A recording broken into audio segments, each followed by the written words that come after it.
I would like to introduce the next panel, the moderator, Jessica, who will introduce the rest of the panel.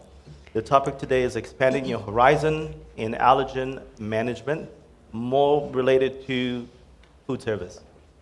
So Jessica, I will pass it over to you. Thank you. We do have one person missing on the panel. We will be putting questions out to the members here who are well diverse and a lot of experience that we will be able to interact and engage with each other. Jessica, over to you. Thank you very much, and thank you for having me today. Hello, everyone. My name is Jessica Burke. I'm the Delivery Partner Program Manager and America's Regional Lead for BRCGS, or as some of you still call us, BRC. I'm also the president of the Ontario Food Protection Association, or OFPA. As mentioned, we have lost one of our panelists today, but we're okay with that. We're going to pivot, and what we're going to do is we know that many of you are experienced in the manufacturing sector, and so we're just going to make the discussion a little bit more engaging and get you involved. So, as we dive into today's discussions, we're going to explore the challenges and opportunities in navigating allergen safety across food service and manufacturing. With food allergies affecting millions of Canadians, creating safe dining and eating experiences is both a critical responsibility as well as a shared goal. So today's discussion is going to focus on the gaps in regulation, the progress being made, and the collaborative solutions that are needed to ensure inclusivity and safety for all consumers. So we're honored to have a distinguished panel of experts with us. We've got Kate Reid, representing Food Allergy Canada, the leading consumer advocacy group for Canadians living with food allergies, who will share insights from the consumer perspective. And then Cheryl Campbell of Aramark, bringing valuable expertise on the challenges and efforts within the food service industry. So I am going to take a few first minutes to let Kate and Cheryl introduce themselves in a little bit more detail. Kate, let's start with you. Sure. So hi, everyone. I'm excited to be here today. My name's Kate Reid. I'm the Director of Food Service for Food Allergy Canada. So I joined the organization back in 2023 with a specific focus on doing work within the food service industry. So in absence of regulation, which I'll talk a little bit more about, there is definitely a desire for the industry to work towards something that's consistent and collaborative. And as you can imagine, there's also challenges for consumers. So, my background is in food service and restaurants. My first job was in a food service setting, and I've been working closely with the food service industry and retail with over 10 years of experience, specializing in food safety, health and safety, and WSIB. Great. Thank you, Kate. Thanks for being here. And Cheryl. So I'm Cheryl Campbell. I'm Director of Safety and Risk with Aramark Canada. And I've been with Aramark for about 15 years now, maybe, in various different roles, but mostly in food safety. My education experience prior to that is in public health, so I spent some time with a couple different health units on the East Coast as well. So if those of you aren't familiar with Aramark, Aramark does contract food service and environmental facility services throughout Canada, throughout the globe, actually. And a lot of it is institution-based in schools, hospitals, maybe perhaps some of your businesses. And within our operations and our locations, we are getting more and more interest from our clients and our customers on allergies. So we've been doing some work with Food Allergy Canada to try to support advancement in practices within the industry, to be able to help support our business as well. Great. Thank you for that, Cheryl. So Kate, I'm going to start with you for this first question. So in the absence of regulation in the food service sector, finding a safe prepared meal can often be challenging for someone specifically with a food allergy. As the leading consumer advocacy group for those living with food allergy in Canada, can you share some of the challenges that consumers often face when dining out? Yeah, so I'd love to actually get a show of hands in the audience. Does anyone here have food allergy? Okay, so we've got a couple. It's about 1 in 13 people, and then a show of hands for who knows someone that has a food allergy. Many more. Okay, a lot more hands. So I think a lot of people can probably personally relate to, dining out can be not just a risk, but can also be very stressful, right? Like it's not something where you can go to try a new place or, order food online with confidence. I think, in absence of regulation, the communication piece on what's in the food and how to make a safe and informed choice can be extremely difficult when eating out with a food allergy. So, there's no specific training outside of the food handler certification, that specifically helps manage allergens in a food service environment. No specific communication on process, consistency, et cetera. And with over 98,000 restaurants across Canada, there's inconsistent practices that happen. Industry, we know, tries to do the right thing, but unfortunately there's not a lot out there to guide exactly what that is. So, for a consumer dining out, it can be, a little bit different depending where you go, and sometimes not even being able to find something to eat at all. Yeah, that's a big challenge. And then, Cheryl, from your perspective, can you share some of the challenges specifically within the food service industry that you see? Sure. So in the absence of regulation, regulation really is there to be able to help support that standard and consistency. And so with the absence of regulation, it can be a challenge because we're all left to ourselves to be able to create our own processes and procedures that define how we are handling food, handling allergens safely. Even things like the language we use. So, across the industry, different operations, different organizations may use different language to talk about, the same thing, different things. A good example, allergy-free, allergy-aware, allergy-conscious, allergy-friendly. All mean the same thing to some people, very different things to different people. Yep. And so that lack of consistency and lack of alignment within the industry can create some challenges because consumers look at different businesses and having a certain expectation of how they see things within another operation and may expect that from your business as well. The other side of that is Sorry, lost my thought for a second. So the consistency. So I think that that's important. The other side of that is the regulation helps to encourage that improvement. So without the regulation within industry, we have so many different competing priorities that we may look at some of those priorities and say what's most important to help advance my business. So looking at perhaps customer service, some marketing initiatives, maybe regulation becomes a bigger priority for a lot of different businesses. Because there is no regulation in food allergy, it's very difficult within some operations to say, hey, we're going to make that a number one. Good, great. And so I want to throw it out to the audience now, because obviously a lot of you are in manufacturing. Manufacturing does have a good framework of legislation. And I'm wondering if anybody's willing to share their experience about some of the benefits or challenges that exist as a result of allergen management or labeling regulations. So how has it helped or not helped?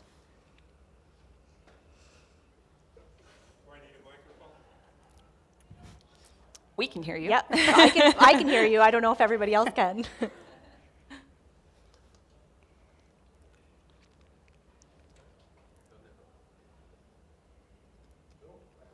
Check. You got me? Oh, okay, wonderful. I'm not a food service. I'm not a food service operator, but we're a fairly sizable supplier to the food service operators. And I think someone just said, the regulations around allergen management are I forget the term. Was it well-defined or well-established? No, they're not. I wish they were. Okay. So the impediment, if you want to call it that, is that we need better guardrails, clearer guardrails, and we need to evolve those guardrails into something where, as a supplier to those businesses, we can do the best possible job of cleaning up our operation and providing you with back-of-house specifications, which will then allow you to build whatever it is you do inside your operation to deliver the best result for the allergic consumer. Now, what we need, obviously, and everybody stick your hand up, would anybody like clearer guidance on precautionary allergen labeling? Yeah, okay. Good Yeah, point. I got more hands than you did. Yeah.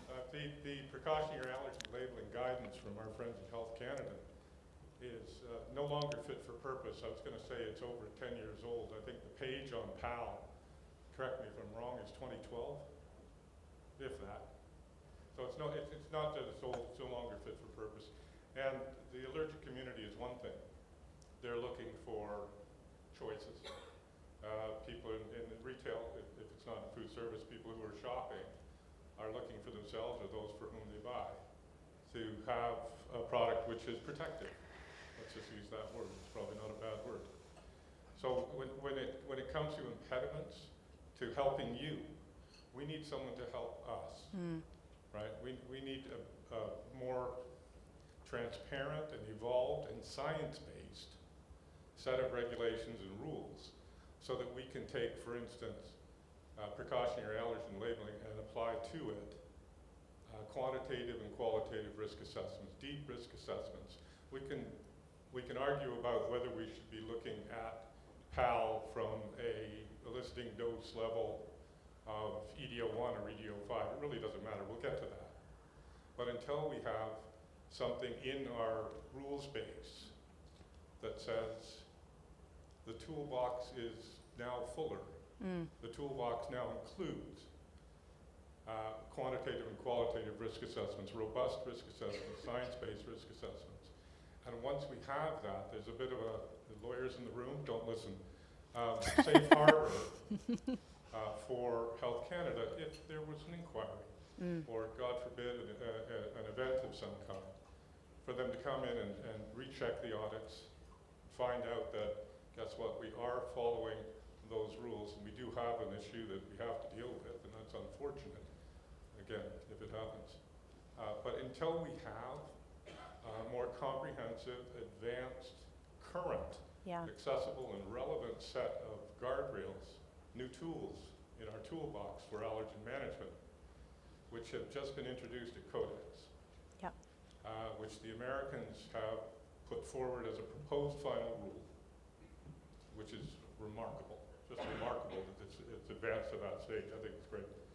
Until we have that in Canada, we're not in the best position to be the supply partner that you guys need. Got it. Okay. Yeah, that's it That's sounds our like experience at Unilever. there's too much gray, not enough black and white, not enough do it this way and guidance. Yeah, good. Okay, thank you so much for that perspective. That was really, really insightful. So going back to Kate. Oh, I'm sorry. Did somebody else have a Yeah.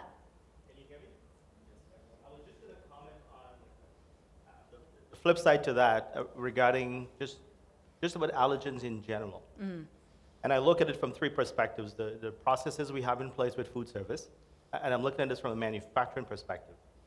So the processes we have in place, the people we have in place, and the tools we're using. So a lot of us would be entering a lot of allergen information into, is it GS1, that we would enter a lot of the details. A lot of the regulatory team members would be identifying the allergens as we ship to, our food service outlets. But yet when I go out for dinner, and I'm sitting with my daughter who's allergic, and we said, does this food contain any of these allergens? 20 minutes later, they'll come back and say, I'm not too sure about it. I have to ask someone else. And they ask someone else, and they come back, and the chef comes, I'm still not 100% certain. Can you order something else that I think should be safe? Yeah, and that doesn't give you a whole So lot of confidence, does it? It's the experience. So there's a lot of things happening. So we have, to me, it's a tool is missing, that access to information. We're doing one part, and I think what you said there is, how do you help us improve that process so consumers can have a better experience? Because you're there sitting, and it becomes a little bit frustrating for consumers, and that's the piece we would like to eliminate. Speed to information, because a lot of the information is available, right? So how can we get there? So that's the only piece I would add to this discussion, as to how can we get better at doing that, and whatever we can do to help it out. Because a lot of information, it's already in JS1. How do we quickly bring that down to? How do we access that? Yeah, how can we access that very, very quickly? So that's, Okay, good. Thank you for that. yep.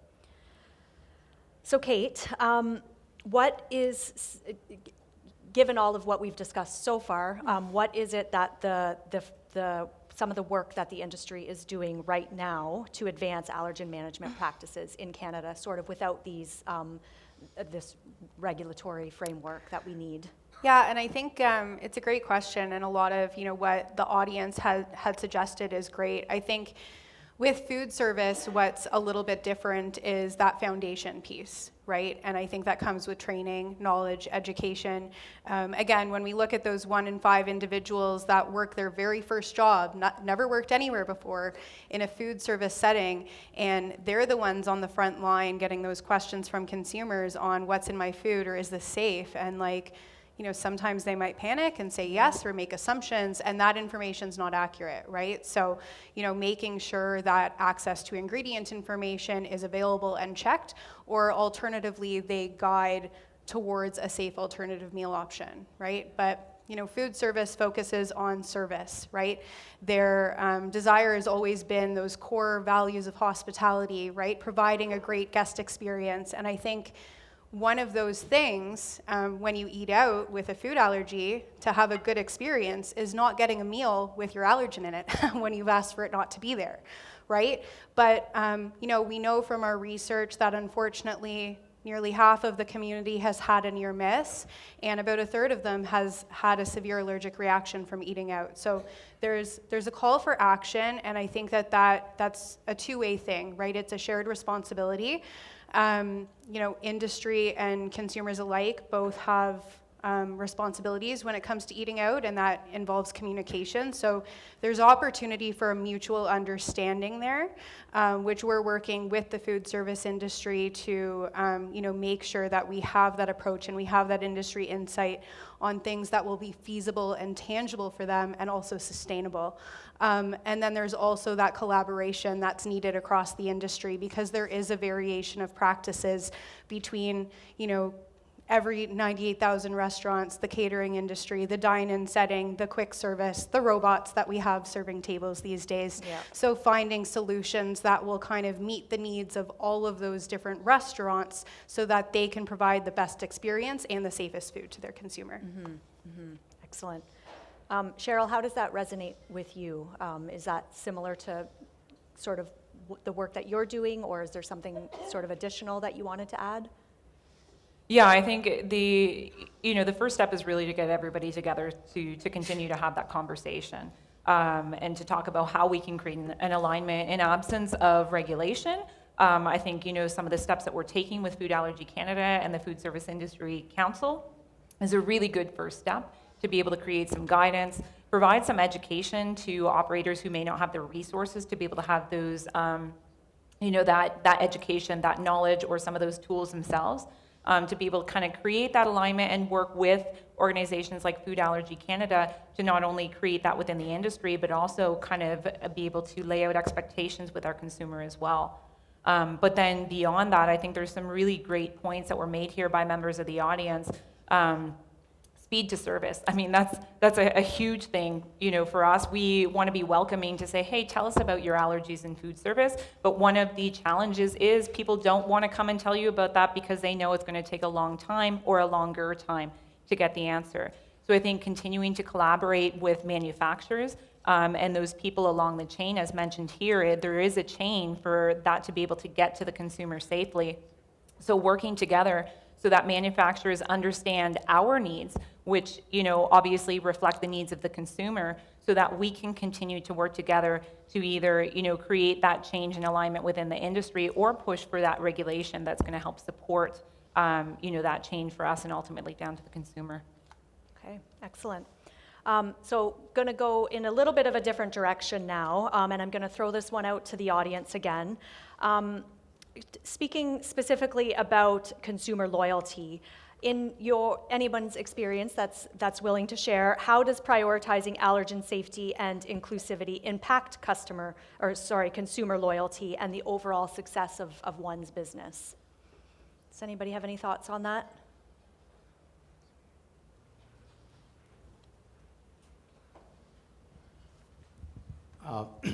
Dinesh from Coca-Cola. So my perspective is, allergen safety is the pivotal for a brand image, right? So if you are having an allergen in a product and you're not declaring it, or you are declaring it may contain, that's actually eroding your brand value. Yep. So once a consumer consumes it and has a different kind of experience than what they expected, they will never come back to your brand. So that is a lost sale for entire rest of their lives. So I think it is very important to understand, what's important for a consumer to have trust in the brand. So once they trust the brand, they'll go back to it again and again. Yeah. So building that trust is very important, and allergen labeling is the most important, criteria to meet that, requirement.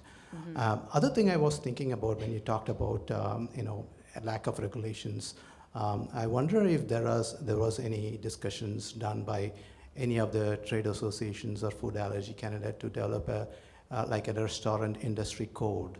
From a code perspective, we have the code in the beverage industry where, even though there is no regulations from Health Canada to marketing to kids, but we have signed up as an industry to abide to certain codes, which prevents advertising to children if you have certain threshold of sugar, saturated fat. So regulations is coming down the road, probably in a couple of months or years, but we are ahead of the game, and we have already started working and abiding by that code.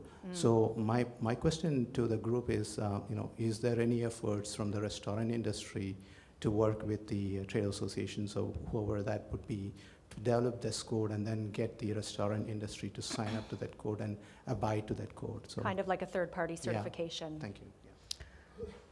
I can take that because I think I'm picking up what you're throwing down, and I think it's a great thought.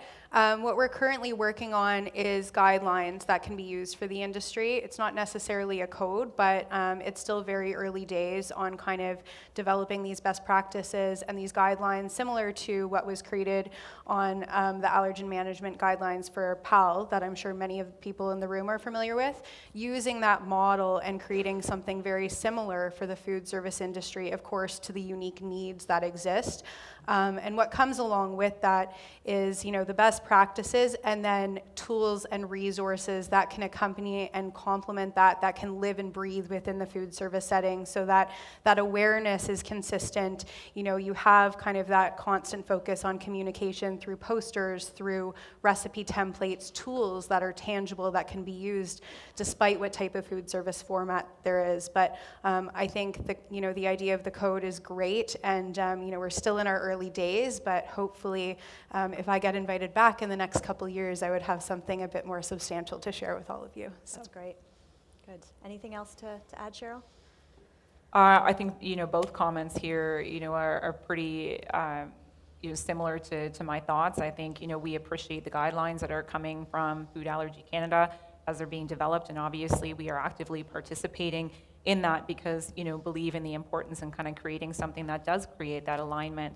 I agree with what was said from our friend up here at Coca-Cola as well, in terms of the loyalty and really building trust, because it is important to the brand. So, we obviously rely on, our reputation to be able to maintain our clients and our customers. So one allergic reaction at a location certainly can have a huge impact on that and a huge impact on our business. So even though the regulation isn't there, even though the code isn't there, certainly at least it's important for us and our businesses to make sure that food allergy is a non-negotiable, and we're doing what we can in our operations. But it does make it challenging when there isn't a consistency in the industry. So it is helpful to be able to connect with people, our manufacturers, our consumer advocate groups, and then others within the industry to try to do that, within, sort of the power in numbers here to be able to try to force that change.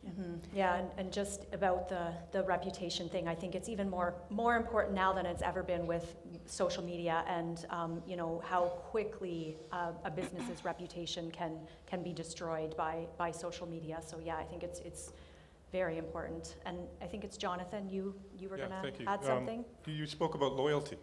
Yeah. And it's working at two levels here. With dealing with our customer, whenever we're, let's just say, enhancing a recipe, whether it's a back of house sauce or a soup or something like that, we'll communicate changes to the food business operator, always, always. So I think we're there in terms of helping them, establishing that partnership and making sure they know what we know so that they can take whatever changes or modifications they have to in their menu to meet whatever their needs are. But loyalty on the consumer side is handled a little bit differently. In fact, I would say it's not handled well at all. Whenever we move a recipe or enhance something in the retail marketplace, we don't go to consumers and say, we've changed it. This. Yeah. We've removed an allergen, we've added an allergen, there's now a may contain, or maybe we're adding something intentionally. So it's now contains, or such and such. And so what we're doing in the food service end of things, completely informing, being transparent, there may be some way, I'm not sure, other than just read the label every time, but we really can't do that. What I'm saying, I think, is that consumer education, the allergic consumer or the buyer for the allergic consumer, needs to understand more fully that things change. And that while we might be on the food service side informing our customer, we're not doing the same thing with our consumer, and I think that's a gap. Yeah. Yep. Yeah. No, that's really important. Yeah. I think we got one more here. When we speak of brand loyalty, I think we need to look at the franchise itself or the establishment. I'll give you an example. We went to a restaurant, and the first thing the person asked was, are there any allergies within the group? I was absolutely shocked. Yeah. It's nice when that's a And question. we're going to go back to that restaurant because it's so convenient. Yeah. So I think it's a good way to sell a best practice to the industry that you got to flip it around. Yep. Because it's really going to help entice that brand loyalty. Let's say you're a chain.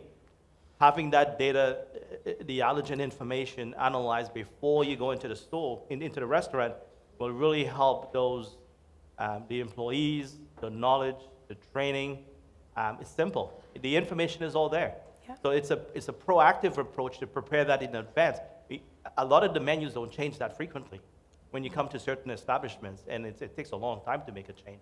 But I think there's some benefits to that and some quick wins within the food service area that we can implement quickly to help the consumer at the end. Yeah. Good. I would love to comment on that actually, because very passionate about allergens in food service. And, about a month ago, we just launched a consumer loyalty report on dining out in restaurants. So a lot of what you just said resonated with me. And it starts off with asking about allergies and just having a process to accommodate, right? And that might look a little bit different depending on what that operation is, whether it's full ingredient transparency or just providing an alternative meal option and kind of saying, what would you like to eat so that I can make something fresh because something on our menu might not suit your needs today. But what was really interesting about the consumer loyalty report, and I'm sure a lot of you in the room can relate, especially with an industry that's often not profitable or breaking even today with restaurants, this is a very attractive consumer, right? They spend equal amounts to those without food allergy. They often influence a group dining choice. So if any of you know anyone that has a life-threatening food allergy, even if it's, your birthday, you want to go somewhere where they feel safe, right? Somewhere that you know that they can enjoy their night out. But unfortunately, they lack access to safe food options. So when they find that one restaurant that you found, that can accommodate your family or your friends' needs, they're going to go back and they're going to bring their friends and family. So restaurants that are always trying to be innovative and theatrical, they don't have to have the newest, coolest food or, the hottest spot. I think the bar is fairly low for the food allergic consumer. If you can just make sure that you deliver on safety, all that other stuff is just a bonus, and ultimately safety should be followed anyway. So I think allergy awareness is good for business, and ultimately I think that it's an opportunity that we're still looking to promote and share that information with the industry. But I think that Anthony said it great, and we have that data to actually back it up as well. Great. Excellent. Thanks for adding to that, Kate. Cheryl, I'm going to start with you on this next question. So what are some actions that the food industry, whether that be food service from your perspective, and then we'll open it up to the audience for manufacturing, can focus on to support safe allergen management practices that enhance the consumer experience? So I think from our perspective, really just making sure that we are welcoming to the food allergic consumer. So we are opening up and making sure that it is an inclusive environment. We're being as transparent as we can about ingredient information. But also, just making sure that we talk to the consumers about what we can and can't do. So, as mentioned here, we do have a lot of the data to be able to make that information easier for the consumer when they come in, but that looks very different for every business. For some businesses, it could be much easier with a really tight menu, something that is consistent. It can be very easy, because I'm sure there will be someone within the industry that's in that side of things that says it's not that easy, but it could be easier perhaps than some where it's, very volatile. Things change every day. So I think just to be able to appreciate the consumer, the inclusiveness, of offering to customers that have food allergy, make sure that we're welcoming people to come in, and say, even though it may not look like the experience that you've had at a different restaurant, you're still appreciated here. We want to welcome you and have a conversation about what we can do for you safely. Great.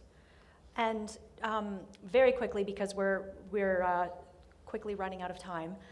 From a manufacturing perspective, same question to you guys. What can you do within your facilities to enhance that allergic consumer experience and ensure that they're getting safe product? Cheers. No, sorry, Dinesh, I got the mic. I'm actually going to reiterate a point with which I agree wholeheartedly. Let's do what we do well, and then what we cannot do, let's be very clear about. Transparent. Okay, be very transparent with that consumer or customer. The idea in my mind is that we don't do just one thing in a plant. We do many, many things in a plant. So unless we want to create something where people and product move independently over there and put a wall down or something and create a plant within a plant, we just can't do it. Yep. We will never get to zero. We will try on both sides of that wall. Maybe we will succeed on this side, and we can be peanut-free, milk-free, or whatever we are. But the idea that we should be doing these things and creating these free-from claims is fiscal non-reality in the food manufacturing business. It's not going to happen. Right. I'm sorry. So what we can And do, we we've got to will. be realistic about What it. we can't do, we won't. Yep. Yeah. Great, thank you. So one more question for Kate before we open it up to the audience, because we do have a couple of audience questions. Kate, what are some of the successes that we know of, and how can industry leaders use this knowledge to develop best practices on allergen management? Yeah, and I'll say this really quickly because I know we're running out of time, but some of our folks internationally do have regulations in place or standards, even open access guidance that's been adopted and shown to be successful. Australia's got a great All About Allergens program that is open access and at no cost for restaurants. So I think that that's been really successful. We're looking to adopt some similar kind of practices here on the work we're doing in Canada. But it really comes down to, I think, the importance of communication. And that goes with, both guest and staff, consumer and staff, and staff to staff, and not playing broken telephone with allergens, making sure that that order is flagged right at that time of ordering, right through to preparation and delivery until that consumer gets it, and that there's controls in place across that process that you can look at identifying if there's a mistake that's happened before it reaches that consumer. Excellent, thank you, Kate. So a couple of questions have come in from the audience, so we'll take a couple minutes to answer those. So the first one's around precautionary labeling. Is there a best practice for precautionary labeling or a statement to use on pack instead of may contain to notify customers that the product may contain allergens? So interested to hear from your two perspectives on what you think about this, but also realizing that it's more of a manufacturing thing, so you might not have the answer. Yeah, I mean, I think I'll probably, I'm not sure if that's specific to food service or not, because there is, of course, prepackaged for direct sale as well.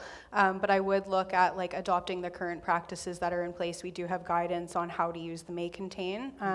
You know, in restaurants, I don't think that we're necessarily there yet, and we're still on that journey. But obviously, you can always default to what's accessible within the government or within, you know, industries that are relatable, even if that isn't necessarily within food service. Okay. Anything else to add to that one, Cheryl, or has Kate covered it? I think Kate's covered that Okay. for the most part. I think, you know, the precautionary labeling would apply less to food service. So, I mean, we obviously try to be as transparent as we can with information, and while trying to balance making sure that we are not providing any misleading information or information that's not going to be accurate. Right, yep, okay, great. And then last question, other than major allergens, what importance does the food service industry give to ingredients that are known to result in negative health reactions, such as tartrazine?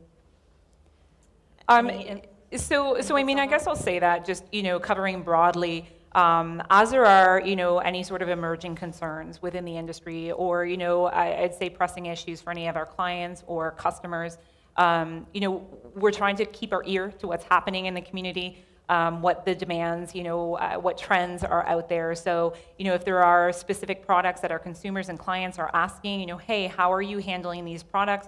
How are you handling these ingredients? Some examples that could come to mind, you know, would be sustainable seafood, you know, creating menus that, you know, rely less on animal products. So I think that would kind of fall in there, is just keeping our ear to what trends are out there and what our consumers are expecting and asking for. But I would say, you know, right now, in terms of the tartrazine, like, you know, there would be nothing in particular we're looking at there. We really kind of look at, you know, what the demands our consumers are having of us. Right, just keep sort of keeping up with industry and what's going on. That's right. Yeah, Yeah. good. Anything else to add, Kate, to that one? No, I don't think that's a question that I could probably speak to. You know, Cheryl probably said it is great Yeah. from the industry perspective. Perfect. So I'll just, you know, echo what Leave she it at said. that. And yeah, leave it at that. Okay, perfect. Thank you both so much for sharing your knowledge and your perspectives today. I'm sure the audience really appreciated it as much as I did. And thank you, audience, for your transparency and your openness and willing to engage with us in this session today. And enjoy the rest of your afternoon.